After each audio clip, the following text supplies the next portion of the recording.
Assalamualaikum warahmatullahi wabarakatuh. My name is Hoirun Nisa. You can call me Miss Nisa as the English teacher of SMA Islam An-Nizam. How are you going today? I hope you all healthy and in Allah's protection. So, without further ado, let's get to the lesson. Assalamualaikum warahmatullahi wabarakatuh. Good morning for all of my dear students. How are you going today? I really hope that you are all in a very good condition and in Allah's protection. So last week we have talked and discussed about news item, the definition, the social function, the structure of news item itself, and we have talked and discussed a little about language features of news items itself. Ya, minggu lalu kita sudah membahas tentang definisi, lalu fungsi dari news item, strukturnya, dan juga kita sudah bahas sedikit tentang language features-nya atau unsur kebahasan dari news item. As I promised you last week, seperti yang Miss janjikan minggu lalu ya, kalau kita akan memperdalam unsur kebahasan dari news item itu sendiri. Seperti yang Miss sudah sajikan minggu lalu, news item itu unsur kebahasannya ada 4 secara umum ya, in general. Yang pertama itu ada direct and indirect speech ya, yang menggunakan saying verbs and action verbs. Nah, saying verbs and action verbs I have explained about it before. Oke, minggu lalu kita sudah bahas sedikit tentang apa itu saying verbs and action verbs. Later we will talk about it deeper than before. Kita akan membahas lebih dalam lagi, satu persatu tentang unsur kebahasan dari news item ini sendiri. So today we focus on direct and indirect speech ya, direct and indirect speech. Jadi kita hari ini fokus ke pernyataan langsung dan pernyataan tidak langsung yang sering terdapat di dalam news item atau tulisan berita ya. Okay, here are some explanations about direct and indirect speech. In fact, direct and indirect speech have a long explanation, such a long explanation ya. Sebenarnya secara kalau kita dalami pernyataan langsung dan tidak langsung ini, direct and indirect speech ini pembahasannya sangat panjang. But this time I will make the explanation is going to be brief ya. Miss akan buat singkat, tepat, padat, dan poin-poinnya aja supaya kalian cepat memahaminya. And I really hope that you will get it and understand about it. So, direct and indirect speech ya. Direct itu langsung, indirect itu tidak langsung. Indirect speech itu biasanya juga disebut dengan reported speech ya. Biasa disebut dengan reported speech juga ya.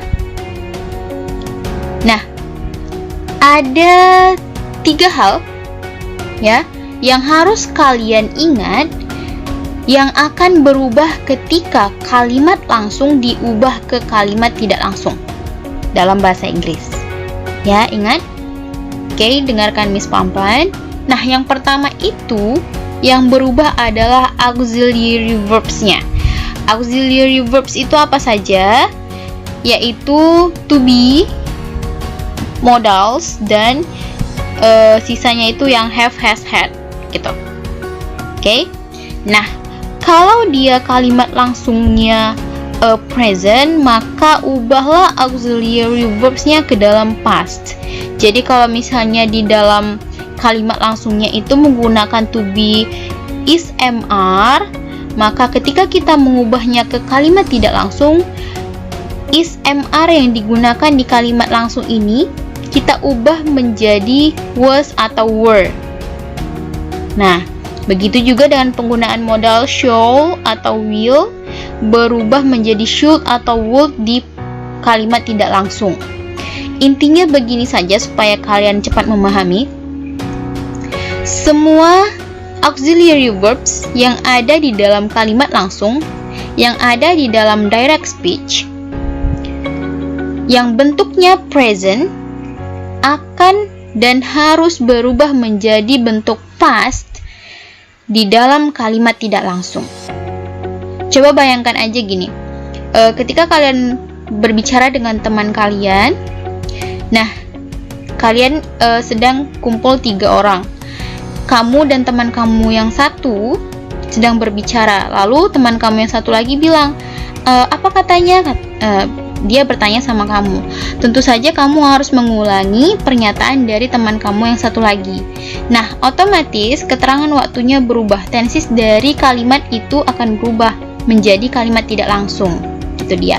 Maka, kalau dia di kalimat langsungnya itu menggunakan auxiliary verbs-nya present, maka di kalimat tidak langsungnya itu harus menjadi past karena sudah lewat yang dikatakan oleh teman kamu yang pertama tadi dan kamu menyampaikan kepada teman kamu yang kedua. Itu dia. Ya, itu aja intinya. Kalau dia apapun yang di dalam kalimat langsung yang bentuknya present, ubah saja dia ke dalam bentuk past ke dalam kalimat yang tidak langsung. Gitu dia. Oke, yang pertama berubah itu adalah auxiliary verbs-nya. Next. Nah, yang kedua, ingat, yang kedua berubah dari kalimat langsung menjadi kalimat tidak langsung. Yang berubah itu adalah keterangan waktu dan tempat, ya, time and place-nya. Nah, ini yang harus kalian ingat. Kalau dia di kalimat langsungnya ini yang sudah Miss tulis di dalam list ini ada no, tomorrow, next week, di dalam kalimat tidak langsung berubah menjadi ini. Kalau di kalimat langsungnya menggunakan keterangan waktu now, maka di dalam kalimat tidak langsung berubah menjadi then. Now berubah menjadi then, tomorrow menjadi the following day, next week menjadi the following week, ya. Tonight menjadi that night, today menjadi that day, yesterday the day before, last night the night before, last week the week before, here menjadi there, this menjadi that, this menjadi those, ya. Ingat saja kalau now sekarang menjadi then, kalau dia keterangan waktunya itu menunjukkan keesokan harinya, maka di dalam kalimat tidak langsungnya tinggal ditambahkan the following, ya. Hari berikutnya, minggu berikutnya, gitu juga, begitu artinya. Lalu kalau dia tonight atau today, ganti saja menjadi that night atau that day. Kalau dia misalnya keterangan waktunya itu sudah lewat, kemarin gitu, maka tinggal tambahkan saja before-nya, ya. Misalnya yesterday itu kan kemarin, berarti the day before. Kalau last night berarti kemarin malam, berarti the night before. Kalau last week berarti pekan lalu, berarti tambahkan aja before setelah week, berarti the week before. Gitu aja. Here menjadi there, di sini. Kalau dia ada keterangan waktunya di kalimat langsung itu di sini, here, menjadi di sana, di dalam kalimat tidak langsung. Gitu dia. Kalau di dalam kalimat langsungnya ini, ya, this, maka di kalimat tidak langsungnya berubah menjadi itu, ya. Ini menjadi itu. This becomes that in indirect speech, ya. Begitu juga dengan this and those. Oke, ini sedikit harus kamu hafal, ya. Nah, yang ketiga yang harus kamu ingat adalah perubahan tenses. Dari kalimat langsung menjadi kalimat tidak langsung itu otomatis tensesnya berubah. Waktunya berubah, keterangan waktunya berubah, gitu ya. Nah, jadi hal yang pertama yang harus kalian ingat adalah tenses itu sendiri, ya. Rumus tensesnya itu sendiri. Bagaimana cara mengingat rumus tenses yang cepat? Di sini Miss akan sekaligus menunjukkan gimana sih kita tahu rumus tenses dari namanya aja. Misalnya kalau dia simple present, ya, namanya present berarti sekarang, ya, berarti sekarang, berarti otomatis yang digunakan verbnya itu adalah verb one, verb bentuk pertama.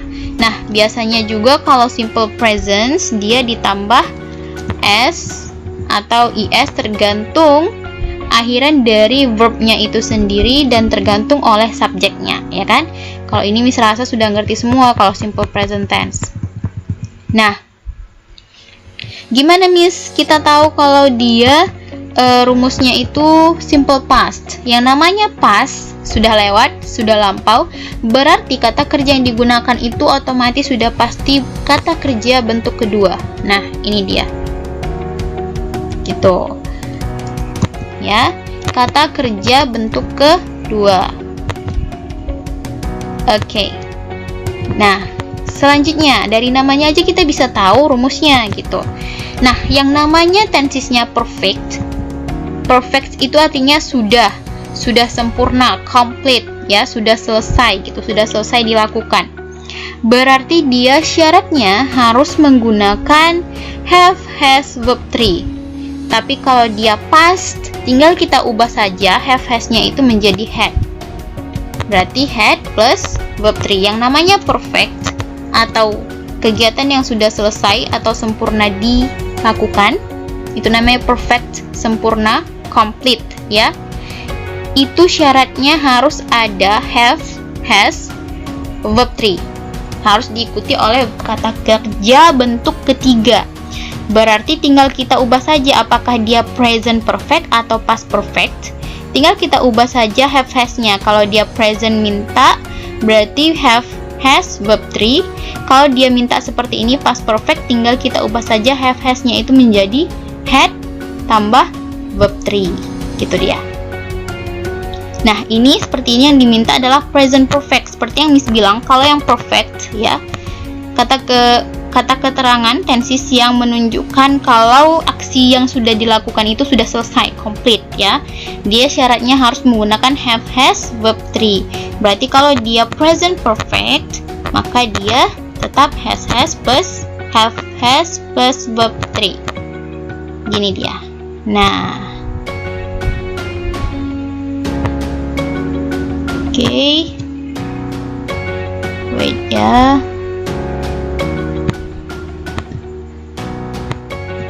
Oke, lanjut. Nah, kalau dia di dalam kalimat langsungnya itu dia simple present tense, maka di kalimat tidak langsungnya berubah menjadi simple past. Gitu dia. Ya. Oke, tunggu kita siapin dulu yang rumus tadi. Nah, Miss kalau present continuous, kita tahu dari namanya saja kita sudah tahu yang namanya continuous, ya, continuous, sedang berlangsung, sedang dilakukan aksinya. Berarti syaratnya dia harus menggunakan verb ing. Nah, verb ing ini tidak bisa sendirian, tidak bisa berdiri sendirian, harus ditemani oleh to be. Ya. Harus ditemani oleh to be si verb ing ini. Maka tinggal begini.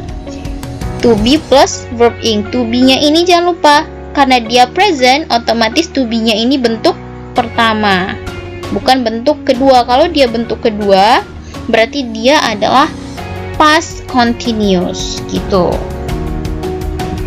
Nah, katanya kalau di dalam kalimat langsungnya itu menggunakan present continuous tense, berarti kalau kita ubah ke kalimat tidak langsung, maka tensesnya berubah menjadi past continuous, ya, dari present menjadi past. Tinggal kita ubah saja rumusnya yang ini, karena yang diminta adalah present, karena yang diminta adalah past, ya, maka tinggal kita ubah to be-nya menjadi to be bentuk kedua. To be bentuk kedua apa saja? Was dan were. To be bentuk pertama apa saja? Is, am, are. Tergantung penggunaan dari subjek. Gitu kan? Nah, selanjutnya ini sedikit lebih panjang, ada present perfect continuous. Perhatikan syaratnya, yang perfect itu harus ada have, has, verb 3, dan kalau continuous itu harus ada to be dan verb ing. Berarti tinggal kita buat saja.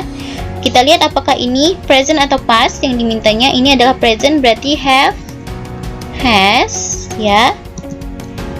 Seperti yang diminta. Bagaimana caranya, Miss? Kita buat dulu masing-masing dari syarat yang diminta namanya, ya. Kalau perfect itu harus ada have, has, verb 3. Kalau continuous harus ada to be dan diikuti dengan verb ing. Karena verb ing tidak bisa berdiri sendirian, harus diikuti oleh to be, ya. Nah, bagaimana ini? Ini tidak mungkin setelah verb 3, kata kerja ketiga diikuti lagi oleh to be, ya kan?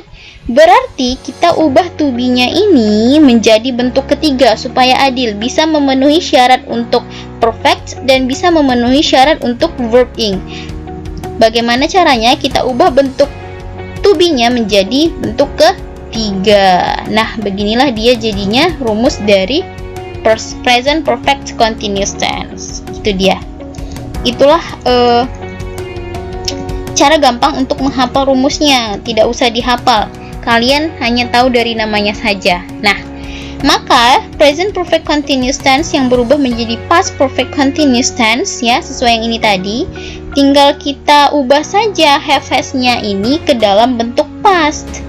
Nah, tidak perlu diubah semua, tinggal kita ubah menjadi had been plus verb ing. Gitu dia.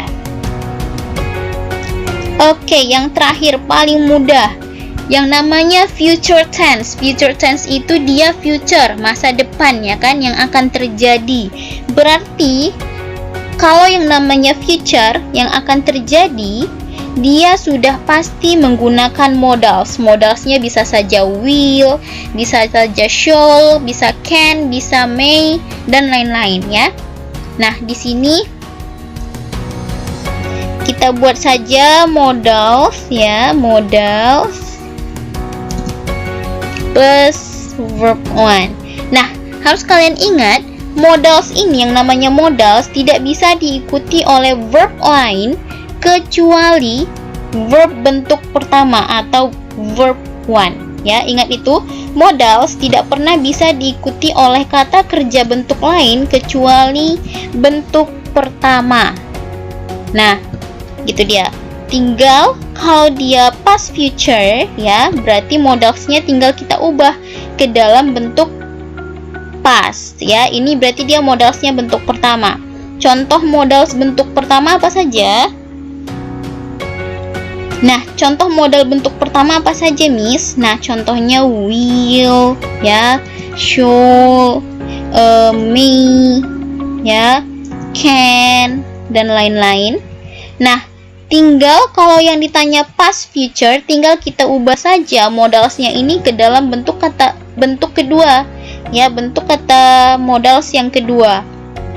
Berarti modals bentuk kedua syaratnya masih sama, yang namanya modals harus selalu diikuti oleh kata kerja bentuk pertama.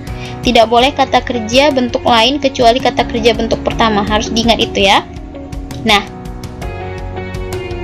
modals bentuk kedua, contohnya misalnya dia yang modals bentuk pertama ini will, maka bentuk keduanya adalah would, ya. Shall menjadi should, may menjadi might, dan can menjadi could, gitu dia, and etc, dan lain-lain. Gitu dia cara gampang mengetahui rumus tenses dari namanya saja. Oke? Nah, begitulah dia cara mudah untuk mengetahui rumus dari tenses hanya dengan melihat dari namanya saja, ya. So practice more, ya, lebih banyak practice lagi. Nanti Miss akan bimbing jika kamu masih kurang lincah untuk memahami rumus dari tenses dengan mengetahui namanya saja ini. Nah, kalau dia tenses di kalimat langsungnya itu, apapun tenses di kalimat langsungnya itu, ubah saja menjadi ke past, ya. Misalnya nih, simple present menjadi simple past, ya. Simple past itu naik dia menjadi past perfect. Present perfect naik menjadi past perfect. Pokoknya di indirect ini semua bentuknya adalah bentuk past. Gitu dia. Nah, ketika diturunkan dari kalimat langsung menjadi dari kalimat tidak langsung menjadi kalimat langsung, tinggal diturunkan saja menjadi present. Simple past ini menjadi present, past perfect menjadi past. Past perfect juga bisa menjadi present perfect, gitu dia. Ya, pokoknya di kalimat tidak langsung semua tenses berubah menjadi past, ya. Baik itu dia simple past, past continuous, past perfect continuous gitu. Pokoknya misalnya di dalam kalimat langsungnya itu misalnya menggunakan tenses present perfect continuous, maka tinggal kita ubah saja di kalimat langsung menggunakan past perfect continuous gitu dia. Oke, sekarang kita masuk ke bentuk direct and indirect speech. Nah, bentuknya itu sebenarnya ada 4, tapi yang hari ini kita pelajari 3 saja. Karena yang mixed type itu sedikit lebih rumit. Kita akan pelajari yang simple dulu. Karena ini terkait dengan news item, jadi pelajari yang dasar-dasarnya dulu ya. Nah, bentuk pertama, dia ada statement, pernyataan ya. Kalau dia pernyataan di kalimat langsungnya, maka di kalimat tidak langsungnya tinggal kita tambahkan saja reported words-nya. Reported words-nya itu yang ada di dalam kalimat langsungnya. Misalnya nih, contohnya di sini adalah said. Berarti tinggal kita tambahkan saja di kalimat tidak langsungnya itu he said, tambahkan that. Dia mengatakan bahwa. That ini mengandung makna bahwa gitu ya.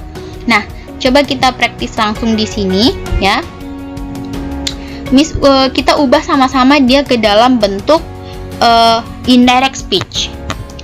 Nah, ini menggunakan tensesnya di dalam kalimat langsungnya adalah is di sini. To be bentuk pertama berarti dia simple present, maka kita ubah ke dalam bentuk past. Berarti chief of public information said that alhamdulillah everything, kita ubah saja menjadi past, menjadi was conducive. Gini dia jadinya. Nah, gampang kan? Nah, di sini ada kasus di mana reported words-nya, kalau di sini kan dia menggunakan said, kalau di sini dia menggunakan says.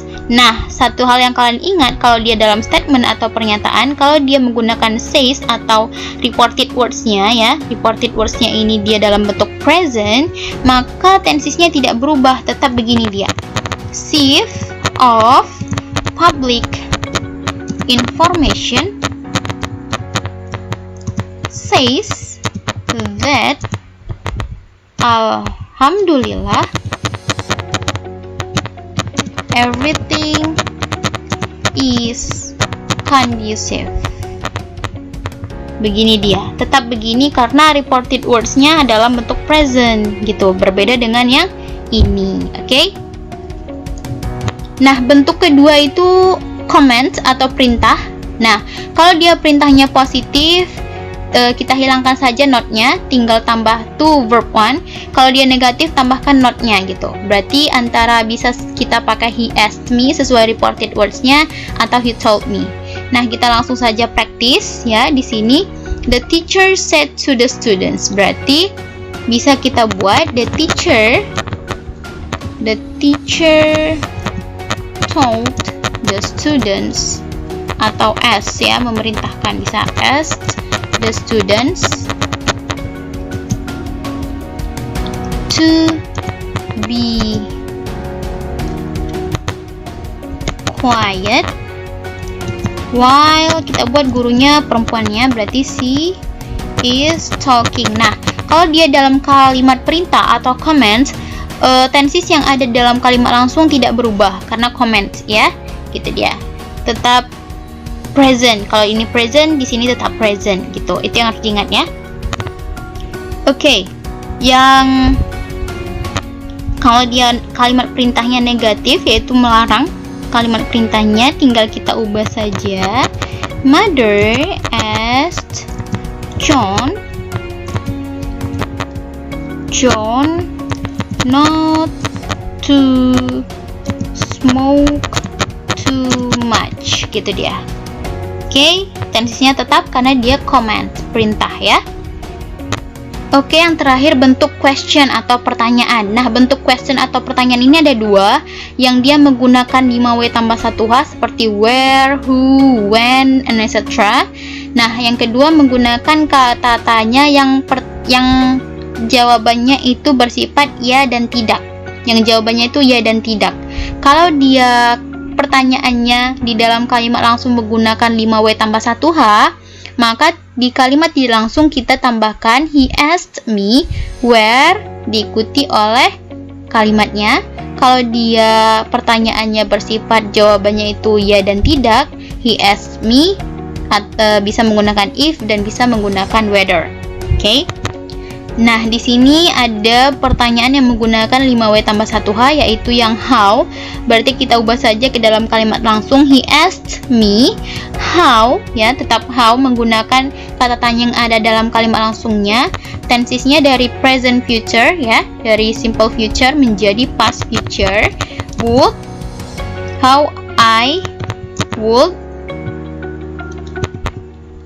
go there. Oke, gini dia. Nah, ini bentuk kalimat pertanyaan yang bersifat jawabannya itu ya atau tidak. The teacher asked her, "Have you finished your homework?" Ya, di sini menggunakan ada have dan ada verb 3, berarti present perfect. Berarti di kalimat tidak langsungnya berubah menjadi past perfect, ya, whether